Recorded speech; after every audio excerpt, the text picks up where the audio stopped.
Xin chào các bạn. Vào ngày 1 tháng 11 năm 2025, bầu không khí chính trị quốc tế như nổ tung khi Tổng thống Donald Trump bất ngờ tuyên bố nếu chính phủ Nigeria tiếp tục làm ngơ trước những vụ thảm sát người Cơ đốc giáo thì Mỹ sẽ chấm dứt mọi viện trợ và hỗ trợ cho Nigeria, thậm chí sẽ tiến vào nước này, nổ súng và xóa sổ toàn bộ bọn khủng bố đang gây ra những tội ác kinh hoàng. Đây là một tuyên bố mạnh mẽ, dứt khoát và quá khác với hình ảnh nhà kiến tạo hòa bình mà Trump luôn cố xây dựng. Vậy điều gì đã khiến Washington, vốn đã mệt mỏi với các cuộc chiến Trung Đông, bỗng nhiên lại hướng ánh mắt về tận vùng đất Tây Phi xa xôi? Trong video hôm nay, các bạn hãy cùng chúng mình đi tìm câu trả lời nha!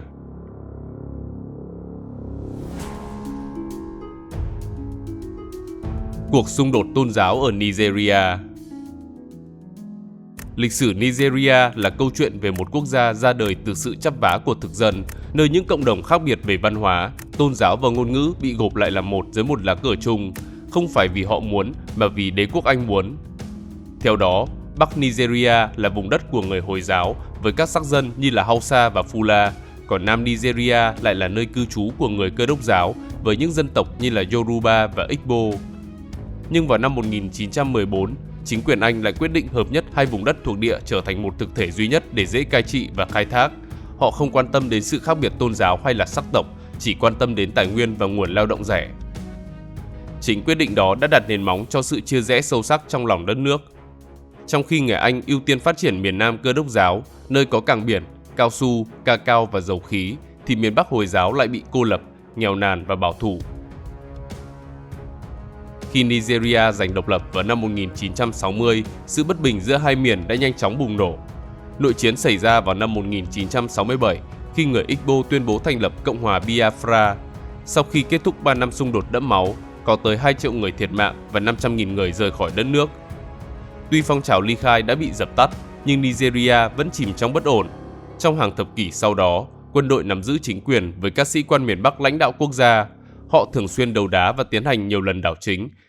Trong khi miền Nam tuy nắm giữ kinh tế nhưng lại không có tiếng nói. Cùng với đó là sự bất công trong phân chia lợi ích đã khiến hai bên ngày càng mâu thuẫn. Đến khi nền dân chủ được tái lập vào năm 1999, Nigeria áp dụng nguyên tắc luân phiên quyền lực. Theo đó, vị trí lãnh đạo được luân phiên giữa hai miền để tránh xung đột khu vực. Nếu tổng thống là người miền Nam theo Cơ đốc giáo thì phó tổng thống là người miền Bắc theo Hồi giáo. Đến nhiệm kỳ sau thì đảo ngược lại. Tuy nhiên vào năm 2023, hai vị trí lãnh đạo thuộc về Bola Ahmed Tinubu, tổng thống người miền Nam, và Kashim Shettima, phó tổng thống người miền Bắc, nhưng cả hai đều là người Hồi giáo, từ đó phá vỡ cấu trúc cân bằng. Ngày nay, Hồi giáo chiếm khoảng 53,5% dân số, còn Cơ đốc giáo là 45,9%, còn lại là tín ngưỡng bản địa. Hai khối này không chỉ khác nhau về niềm tin mà còn đại diện cho hai hướng phát triển. Một bên hướng về các nước Ả Rập và thế giới Hồi giáo, bên kia hướng về phương Tây. Chính sự xung đột ấy đã khiến cho Nigeria luôn bất ổn, mà nguyên nhân sâu xa là sản phẩm của lịch sử thuộc địa và sự chia rẽ do con người tạo nên, một vết thương chưa bao giờ lành trên bản đồ châu Phi. Đặc biệt, miền Bắc nước này trở thành căn cứ của các nhóm khủng bố như là Boko Haram và nhà nước Hồi giáo Tây Phi. Chúng không chỉ tấn công nhà thờ, trường học mà còn bắt cóc và giết hại những người ngoại đạo. Trong khi ở vành đai trung tâm, những người Fula du mục chăn thả gia súc, phần lớn theo đạo Hồi, đã đối đầu với những người nông dân định cư, chủ yếu theo Cơ đốc giáo. Cuộc xung đột ngày càng nghiêm trọng hơn do biến đổi khí hậu, khi nguồn nước ít đi và địa bàn cư trú dần bị thu hẹp. Về phía Mỹ, nước này có 62% dân số theo Cơ đốc giáo và chỉ 1% theo Hồi giáo. Đặc biệt có 25,4% theo chủ nghĩa phúc âm, một nhánh tin lành, tin rằng đang diễn ra một cuộc chiến tranh tinh thần toàn cầu giữa Cơ đốc giáo và Hồi giáo. Đây là những cử tri trung thành nhất của Đảng Cộng hòa và ủng hộ Donald Trump cuồng nhiệt. Đối với họ, Nigeria không chỉ là một quốc gia xa xôi mà còn là tiền tuyến của cuộc chiến tâm linh toàn cầu, nơi Cơ đốc giáo phải đấu tranh để sinh tồn giữa chủ nghĩa cực đoan Hồi giáo. Ngoài ra, cộng đồng người Mỹ gốc Nigeria có khoảng 1.236.000 người, phần lớn là tín đồ Cơ đốc giáo đến từ miền Nam. Tuy số lượng ít ỏi, nhưng họ lại nổi bật nhờ thành công trong các lĩnh vực như là y học, khoa học, công nghệ, nghệ thuật và văn học. Cộng đồng này kể lại những câu chuyện về gia đình bị giết, nhà thờ bị phá hủy và sự bất công dai dẳng, từ đó khuếch đại sự đồng cảm trong dư luận Mỹ. Tuy nhiên, Theo Arclet, một tổ chức phi lợi nhuận được đăng ký tại Mỹ cho biết, trong số 1.923 vụ tấn công vào dân thường ở Nigeria vào năm 2024, số vụ nhắm vào người theo đạo Cơ đốc vì lý do tôn giáo chỉ là 50. Còn những tin đồn gần đây được lan truyền trong một số nhóm cánh hữu ở Mỹ rằng có tới 100.000 người theo đạo Cơ đốc đã bị giết ở Nigeria kể từ năm 2009 là không đáng tin. Vậy tại sao Donald Trump lại đe dọa Nigeria? Liệu nguyên nhân thật sự là tôn giáo hay đằng sau đó là âm mưu liên quan đến tài nguyên và địa chính trị?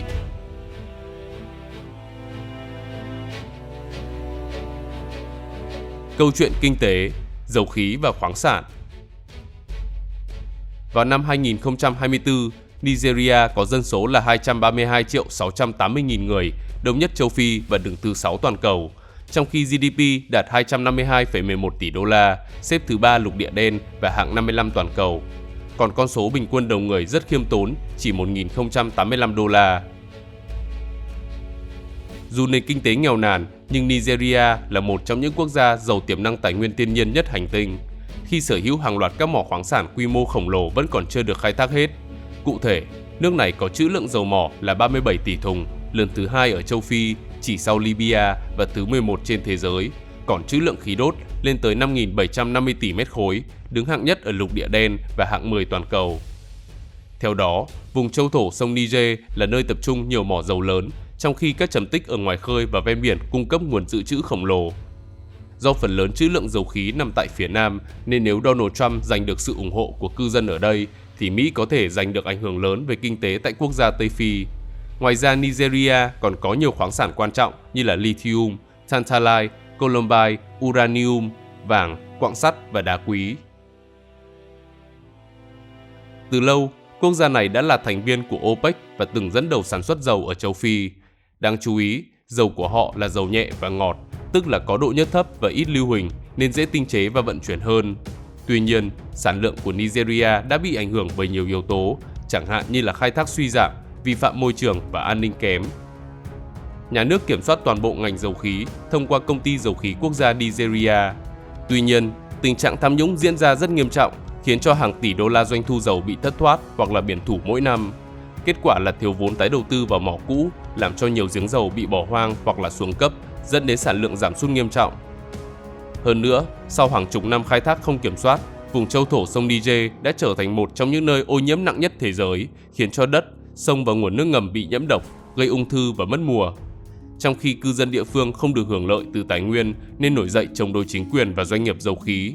Họ bắt cóc kỹ sư, phá hoại đường ống buôn lậu dầu thô, khiến chi phí an ninh tăng cao và nhà đầu tư nước ngoài rút lui. Theo ước tính, quốc gia Tây Phi thất thoát từ 200.000 cho đến 400.000 thùng mỗi ngày. Trong giai đoạn đầu thế kỷ 21, Nigeria từng là nhà cung cấp dầu mỏ quan trọng cho Mỹ. Vào năm 2005, nước này xuất sang xứ cờ hoa 1.116.000 thùng một ngày, chiếm 8% lượng nhập khẩu của Mỹ. Còn năm 2024, con số chỉ là 168.000 thùng một ngày, chiếm chưa đến 2%. Hiện nay, Nigeria cũng đang nỗ lực tăng cường khai thác khí đốt. Theo đó, chương trình thập kỷ của khí đã được khởi động từ năm 2021 nhằm tăng sản lượng lên 50% vào năm 2030 và xuất khẩu khí tự nhiên hóa lỏng. Đến năm 2024, doanh nghiệp nhà nước Công ty Dầu khí Quốc gia Nigeria ký thỏa thuận với Gola LNG để triển khai một đơn vị ngoài khơi. Mục tiêu là dùng từ 11 cho đến 14 triệu mét khối mỗi ngày để sản xuất khí tự nhiên hóa lỏng, khí dầu mỏ hóa lỏng và khí ngưng tụ. Bên cạnh nhiên liệu hóa thạch, Nigeria đang nhìn thấy tương lai trong khai thác khoáng sản, ước tính trị giá 700 tỷ đô la, nhưng hiện chưa được khai thác đúng tiềm năng khi chỉ đóng góp chưa đến 0,5% GDP của đất nước. Theo đó, quốc gia này sở hữu 3 tỷ tấn quặng sắt, 500.000 tấn lithium, 31.000 tấn tantalite và 3.000 tấn columbite. Vì vậy, Nigeria được xem như một đối tác chiến lược của Mỹ trong lĩnh vực khoáng sản thiết yếu. Theo đó, các mỏ quặng sắt khổng lồ là nguồn cung cấp thép, phù hợp với nỗ lực tái công nghiệp hóa của xứ cờ hoa, trong khi lithium là nguyên liệu cho pin, còn tantalite và columbite được dùng cho ngành điện tử. Hai nước đang tăng cường hợp tác để xây dựng chuỗi cung ứng và phát triển công nghệ sạch. Đối với Mỹ, Nigeria giống như một cửa ngõ tài nguyên thiên nhiên, có thể giúp giảm sự phụ thuộc vào các nguồn cung từ các khu vực không ổn định hoặc là từ những nước đối thủ. Như Geoffrey Orpayat, trợ lý Bộ trưởng Ngoại giao về tài nguyên năng lượng từng phát biểu rằng, Mỹ muốn trở thành đối tác được Nigeria ưu tiên trong quá trình chuyển đổi năng lượng, tiếp cận năng lượng và an ninh năng lượng. Theo sáng kiến trị giá 12 tỷ đô la, thì hai bên sẽ hợp tác để giảm lượng khí thải carbon tại quốc gia Tây Phi, đồng thời khai thác khí đốt tự nhiên để phục vụ công nghiệp hóa và cung cấp điện, đồng thời tối đa hóa việc sử dụng năng lượng tái tạo, đặc biệt là năng lượng mặt trời và gió. Mỹ cũng sẽ hỗ trợ các kế hoạch phi carbon hóa của Nigeria và đầu tư vào các công nghệ nông nghiệp thông minh để thúc đẩy an ninh lương thực. Hơn nữa, hợp tác với Abuja giúp Washington có lợi thế trong chuỗi cung ứng toàn cầu, từ dầu khí truyền thống đến khoáng sản cho pin điện và từ đó là công nghệ cao. Chính vì vậy, Mỹ đã thúc đẩy đối thoại năng lượng chiến lược với Nigeria, một nền tảng để bàn về hợp tác kỹ thuật, đầu tư và an ninh năng lượng. Một khía cạnh khác, Nigeria có thể vẫn đang hoàn thiện với dân số trẻ và môi trường kinh doanh đang được cải thiện. Mỹ nhìn thấy cơ hội đầu tư lâu dài, các công ty Mỹ có thể đầu tư vào dầu mỏ, LNG, khoáng sản và công nghệ. Điều này không chỉ mang lại lợi ích kinh tế mà còn tạo ra ảnh hưởng chiến lược trong khu vực mà Trung Quốc và Nga cũng đang mở rộng. Vì vậy, phần lớn tham vọng của Mỹ tại Nigeria không đơn giản là khai thác tài nguyên mà là thiết lập quan hệ song phương bền vững, nơi Nigeria được phát triển nhưng đồng thời Mỹ cũng được đảm bảo tiếp cận nguồn tài nguyên và công nghệ. Tuy nhiên, giấc mơ tài nguyên ở đây không thiếu những rủi ro và cạm bẫy bởi quốc gia Tây Phi đang phải đối mặt với tham nhũng, quản lý tài nguyên yếu kém, hạ tầng lạc hậu cũng như xung đột quanh đường ống dầu và khí. Mặc dù trữ lượng lớn, nhưng khả năng Nigeria khai thác và xuất khẩu hiệu quả vẫn bị hạn chế. Điều này khiến cho Mỹ và các công ty của Mỹ phải thận trọng và xây dựng các mô hình đầu tư thích ứng với bối cảnh này.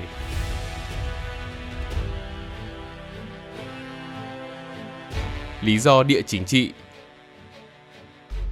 Nigeria với vị trí địa lý và nhân khẩu đặc thù không chỉ là một quốc gia thông thường mà là một trục quyền lực và ảnh hưởng trong khu vực Tây Phi và rộng hơn nữa là cả châu Phi. Là quốc gia đông dân nhất và nền kinh tế đứng thứ 3 lục địa đen, quốc gia này đang đóng vai trò then chốt trong các tổ chức khu vực như là Cộng đồng Kinh tế Tây Phi, gọi tắt là ECOWAS. Đây cũng là thành viên quan trọng của Liên minh châu Phi, tổ chức đứng đầu lục địa đen.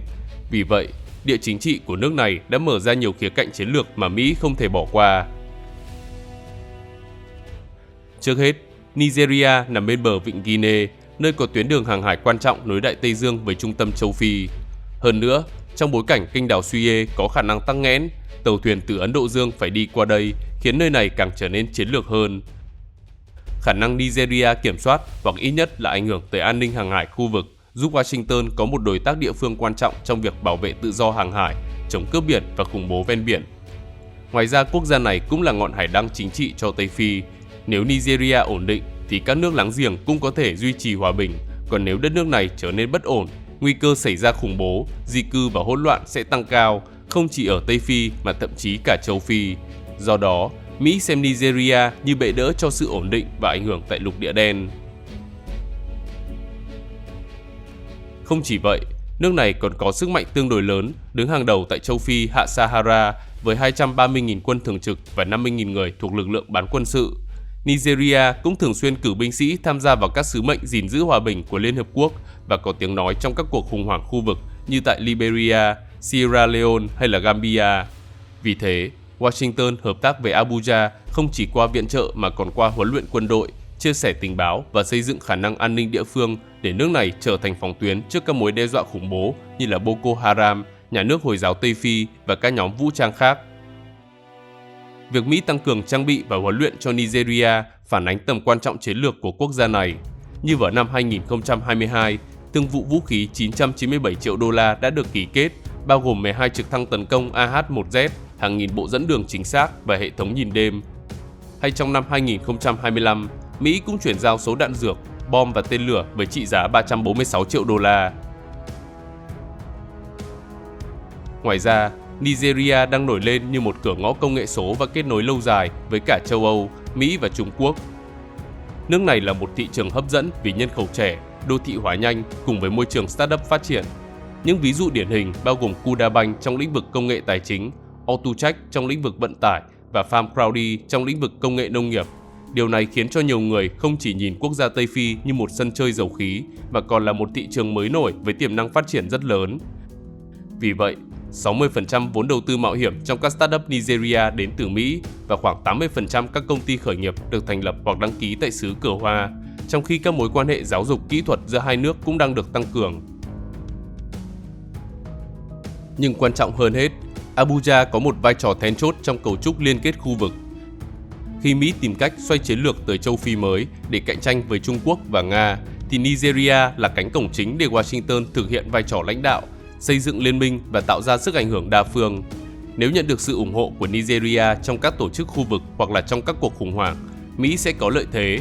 Vì vậy, việc duy trì quan hệ tốt với Abuja là một phần quan trọng của chiến lược xoay trục sang châu Phi. Đặc biệt, trong thời gian gần đây, khu vực Tây Phi liên tục xảy ra đảo chính. Thậm chí vào năm 2024, các chính phủ quân sự của Niger, Burkina Faso và Mali đã cùng nhau tuyên bố rút khỏi ECOWAS rồi tuyên bố tự thành lập ra Liên minh các quốc gia Sahel, trong khi Guinea đã bị đình chỉ tư cách thành viên từ trước đó. Tương tự như vậy, các quốc gia này cũng đang bị đình chỉ tại Liên minh châu Phi. Khoảng trống quyền lực ấy đang được lấp đầy bởi những đối thủ của Mỹ. Cụ thể thì Nga cung cấp an ninh, vũ khí, hợp đồng lực lượng bán quân sự cũng như khai thác tài nguyên đi kèm với bảo vệ chế độ. Còn Trung Quốc thiên về hạ tầng, đầu tư dài hạn, khai thác tài nguyên và công nghệ, đồng thời ít đặt điều kiện chính trị. Riêng Nigeria lựa chọn chính sách du đây, tức là tiếp tục duy trì quan hệ tốt với cả phương Tây và Trung Quốc. Thậm chí vào năm 2025, nước này còn trở thành quốc gia đối tác của BRICS và có thể gia nhập tổ chức này trong tương lai. Hiện nay, đối tác thương mại lớn nhất của Nigeria là Trung Quốc với 3,9% xuất khẩu và 23% nhập khẩu, trong khi các con số của Mỹ là 7,3 và 6,7%. Không chỉ vậy, Trung Quốc còn đóng vai trò nhà tài trợ cho các dự án hạ tầng trọng điểm của Nigeria. Nổi bật trong số đó là những tuyến đường sắt như là Abuja-Kaduna dài 187 km với trị giá 870 triệu đô la hay là Lagos-Ibadan dài 157 km với trị giá 1,5 tỷ đô la và Kano-Maradi dài 284 km và đi qua nước láng giềng Niger với trị giá 1,8 tỷ đô la. Tất cả đều do Tổng công ty xây dựng công trình dân dụng Trung Quốc đảm nhận thi công. Ngoài ra, cảng nước sâu Lekki là một trong những cảng lớn nhất Tây Phi. Trước đây có thể vận chuyển 2,5 triệu theo mỗi năm. Đến đầu năm 2023, nó đã được nâng cấp với nguồn vốn 1,5 tỷ đô la từ Trung Quốc và có thể trung chuyển tới 6 triệu theo mỗi năm. Trong khi nhà máy thủy điện Zungeru trị giá 1,3 tỷ đô la bắt đầu hoạt động từ năm 2023 và có công suất 700 MW. Còn nhà máy thủy điện Mambila là một dự án đang được đề xuất và cần nguồn vốn khoảng 5,8 tỷ đô la, đồng thời sở hữu công suất lên tới 3.050 MW, lớn nhất Nigeria và thuộc top đầu ở châu Phi. Từ hạ tầng giao thông, cảng biển cho đến năng lượng, Trung Quốc trở thành nguồn lực chủ đạo trong chiến lược phát triển công nghiệp và logistics của Nigeria, qua đó mở rộng ảnh hưởng kinh tế trên lục địa đen.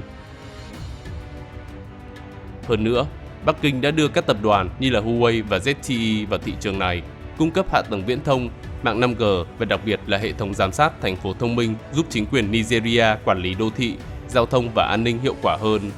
Thông qua những dự án như vậy, Trung Quốc đã từng bước mở rộng ảnh hưởng về công nghệ và an ninh tại Tây Phi. Với tầm nhìn chiến lược, họ xem Nigeria là đầu tàu của khu vực, vừa là thị trường khổng lồ, vừa là điểm tựa để mở rộng ảnh hưởng trên toàn lục địa đen. Đổi lại, Nigeria thể hiện sự ủng hộ đáng kể với Trung Quốc trong các vấn đề quốc tế như là việc tránh lên án chính sách của Bắc Kinh tại Tân Cương, Hồng Kông hay Biển Đông, đồng thời tiếp nhận nhiều gói viện trợ y tế, công nghệ và hợp tác quốc phòng từ phía Trung Quốc.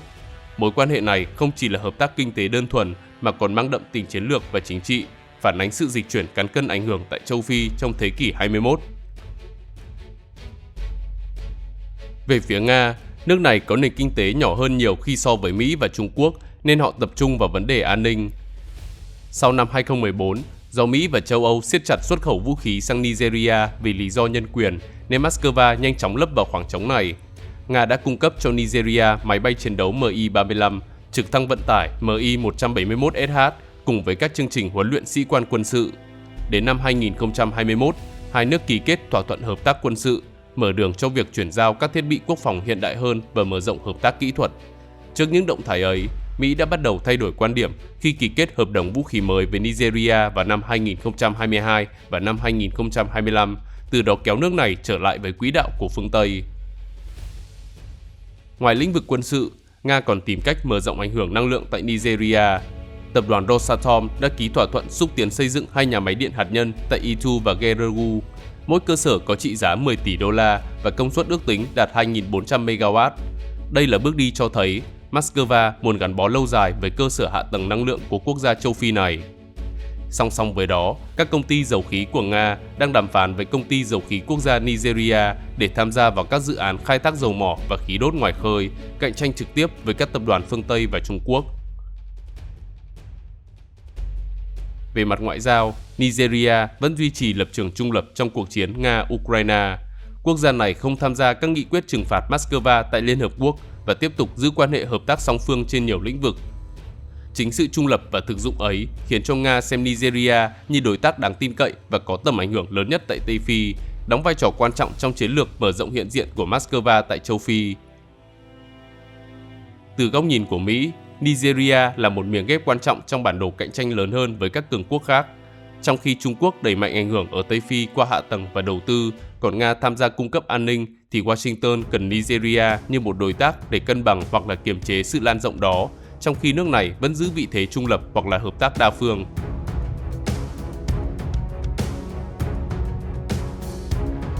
Liệu Mỹ có đánh Nigeria? Nigeria không chỉ là trái tim của Tây Phi mà còn là điểm giao thoa giữa hai thế giới, đó là Cơ đốc giáo ở phía Nam và Hồi giáo ở phía Bắc. Tình trạng xung đột tôn giáo, khủng bố và sự trỗi dậy của các nhóm cực đoan như là Boko Haram hay nhà nước Hồi giáo đã khiến cho quốc gia này trở thành tâm điểm chú ý của Washington, đặc biệt là với những chính trị gia ủng hộ can thiệp nhân đạo hoặc là bảo vệ tự do tôn giáo. Như vậy thì nếu Mỹ thực sự tấn công Nigeria, chuyện gì sẽ xảy ra?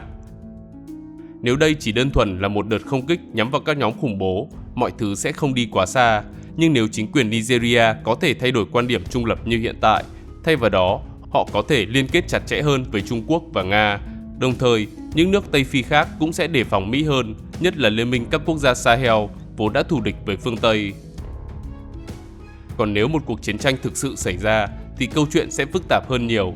Chính quyền Nigeria có thể bị suy yếu nghiêm trọng, đưa quốc gia đông dân nhất châu Phi rơi vào khủng hoảng chính trị, nổi dậy cục bộ hoặc là quá trình phân quyền mạnh mẽ. Thậm chí nó có thể bị tách làm đôi theo tôn giáo, với miền Bắc Hồi giáo và miền Nam Cơ đốc giáo. Một phương án khác là tách làm 4 dựa theo sắc tộc, miền Bắc thuộc về người Hausa và người Fula, miền Trung của các dân tộc thiểu số, Tây Nam của người Yoruba, còn Đông Nam thuộc về người Igbo. Tuy nhiên, một cuộc chiến tranh sẽ khiến cho hàng triệu người thiệt mạng và hàng chục triệu người tị nạn di cư khắp Tây Phi, đẩy cả khu vực vào vòng xoáy hỗn loạn. Nơi đây vốn đã nghèo đói và bất ổn, cho nên chỉ cần một mồi lửa thì mọi thứ sẽ nhanh chóng bùng nổ. Các cuộc xung đột liên quan đến tôn giáo và sắc tộc có thể trở nên nghiêm trọng hơn nhiều, từ đó để lại hậu quả lâu dài. Trong bối cảnh đó, chủ nghĩa khủng bố không hề suy giảm mà ngược lại đang ngày càng cực đoan. Làn sóng chống Mỹ và phương Tây không chỉ xuất hiện tại Tây Phi mà còn lan ra cả lục địa đen. Nếu vậy, Trung Quốc và Nga sẽ là bên được hưởng lợi. Vì vậy, giới phân tích cho rằng xác suất Mỹ tấn công quân sự trực tiếp Nigeria là cực kỳ thấp. Một cuộc tấn công bất chấp luật pháp quốc tế sẽ gặp phải phản ứng gay gắt từ các đồng minh như việc Đức và Pháp đã phản đối xâm lược Iraq. Hơn nữa, chi phí cho chiến tranh là rất tốn kém. Khi Mỹ đã rút quân khỏi Afghanistan vào năm 2021, nước này đã trở nên hướng nội hơn, tập trung vào các vấn đề như là nợ công, đã vượt mốc 38.000 tỷ đô la vào tháng 10 năm 2025. Một cuộc phiêu lưu quân sự mới có thể tốn hàng chục tỷ đô la mà chẳng đem lại bất kỳ lợi ích nào. Tuy nhiên, Mỹ đánh Nigeria không nhất thiết bằng bom đạn. Siêu cường này có thể sử dụng đòn bẩy chính trị, trừng phạt, thao túng truyền thông hoặc áp lực ngoại giao quân sự. Dưới thời Donald Trump, Nigeria từng bị đưa vào danh sách các quốc gia đáng quan tâm đặc biệt và Washington đã nhiều lần cáo buộc chính quyền Abuja không đủ mạnh tay với các nhóm cực đoan Hồi giáo. Những cáo buộc ấy thường được lặp lại trong các báo cáo của Ủy ban Tự do Tôn giáo Quốc tế Mỹ như một bước đệm cho việc can thiệp sâu hơn nếu như tình hình leo thang. Dù vậy, nguy cơ đối đầu gián tiếp là điều có thể xảy ra. Nếu Nigeria ngày càng xích lại gần hơn với Trung Quốc hay Nga, hai đối thủ chiến lược của Mỹ, thì Washington có thể ra đòn mềm như là trừng phạt cá nhân, cắt viện trợ, hạn chế hợp tác quân sự hoặc thậm chí là hậu thuẫn các lực lượng địa phương đối lập. Đây chính là chiến tranh thế hệ mới, nơi Mỹ không cần nổ súng nhưng vẫn khiến đối phương mất ổn định từ bên trong. Vậy theo các bạn, liệu Mỹ có tấn công Nigeria hay không? Hãy để lại bình luận bên dưới nha. Xin chào và hẹn gặp lại các bạn trong những video tiếp theo.